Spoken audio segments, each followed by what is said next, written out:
Assalamualaikum warahmatullahi wabarakatuh. Perkenalkan, nama saya Rostina, NIM B2306157, Program Studi S1 Kebidanan Universitas Megabuana Palopo.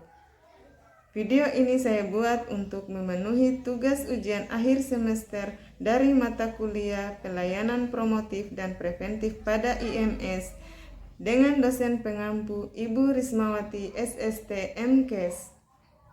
Pada kesempatan ini, saya akan memberikan edukasi tentang pelayanan promotif dan preventif IMS dalam masa nifas.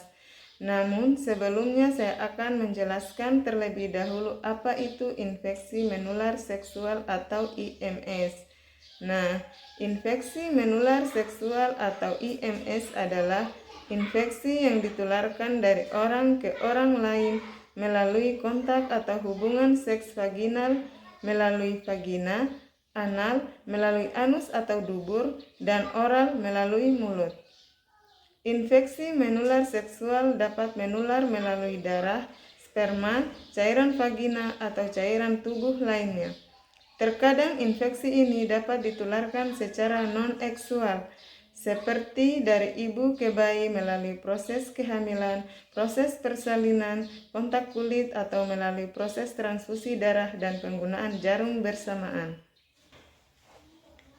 Penyebab infeksi menular seksual.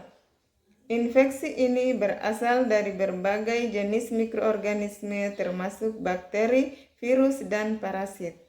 Berikut ini adalah penyebab umum IMS. Dari bakteri diantaranya Chlamydia, gonore, sipilis, Mycoplasma genitalium, dan Ureoplasma ureolyticum. Dari virus diantaranya HPV atau Human Papillomavirus, HSV atau Herpes Simplex Virus, HIV atau Human Immunodeficiency Virus, hepatitis B, dan hepatitis C. Sedangkan dari parasit diantaranya Trichomoniasis, kutu kemaluan, dan tungau kudis. Faktor resiko terpapar IMS.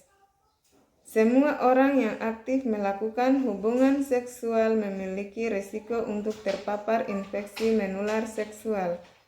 Berikut adalah faktor yang bisa meningkatkan resiko seseorang terkena IMS, yaitu melakukan hubungan seksual tanpa proteksi, melakukan hubungan seksual dengan berganti-ganti pasangan, memiliki riwayat terkena IMS sebelumnya, memiliki riwayat penyalahgunaan alkohol atau narkoba, memiliki riwayat menggunakan jarum suntik bergantian, dan memiliki kekebalan tubuh yang lemah. Ada beberapa jenis IMS yang terjadi pada masa nifas. Pertama, sipilis. Sipilis adalah infeksi menular seksual yang disebabkan oleh bakteri Treponema pallidum. Kedua, gonore. Gonore adalah infeksi menular seksual yang disebabkan oleh bakteri Neisseria gonorrhoeae. Ketiga, Chlamydia. Chlamydia adalah infeksi menular seksual yang disebabkan oleh Chlamydia trachomatis. Keempat, herpes. Herpes adalah infeksi menular seksual yang disebabkan oleh virus herpes simplex. Kelima, trichomoniasis. Trichomoniasis adalah infeksi menular seksual yang disebabkan oleh parasit Trichomonas vaginalis. Nah, kelima jenis IMS ini ditularkan melalui kontak seksual yang tidak aman, baik hubungan seksual melalui kelamin, anal, ataupun oral. Tanda dan gejala IMS dalam masa nifas. Pertama, sipilis. Sipilis memiliki beberapa tahapan gejala, di antaranya gejala primer, ditandai dengan luka atau tukak yang tidak nyeri di tempat infeksi, biasanya di alat kelamin, anus, atau mulut. Tahap sekunder, ditandai dengan ruam kulit, luka di mulut atau tenggorokan, demam, kelelahan, pembengkakan kelenjar getah bening, dan nyeri otot. Tahap laten. Pada tahap ini, gejala sipilis tidak terlihat atau seringkali tidak menimbulkan gejala. Meski demikian, bakteri penyebab sifilis masih berada di dalam tubuh. Tahap laten ini dapat berlangsung selama bertahun-tahun sebelum berkembang menjadi sifilis tersier atau sifilis tahap akhir. Tahap akhir ditandai dengan kerusakan organ dalam, gejala neurologis, dan komplikasi yang berpotensi mengancam jiwa. Kedua, gonore. Gonore memiliki gejala sebagai berikut.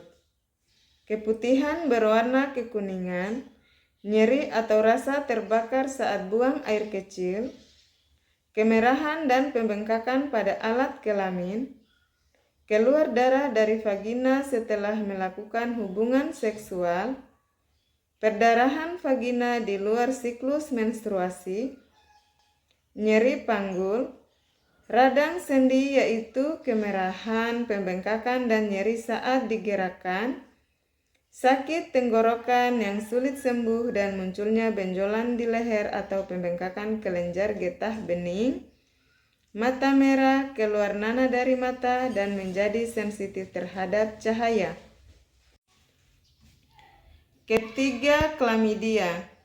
Adapun gejala dari klamidia adalah keputihan yang berbau amis, berwarna kuning kehijauan, bertekstur kental maupun encer serta berbusa, perdarahan yang terjadi di antara siklus haid, nyeri haid yang lebih hebat dari biasanya, buang air kecil lebih sering dan terasa nyeri, sakit perut bagian bawah yang disertai demam, nyeri saat berhubungan seksual, kelopak mata bengkak dan mata kemerahan, pembengkakan kelenjar getah bening di sekitar mata.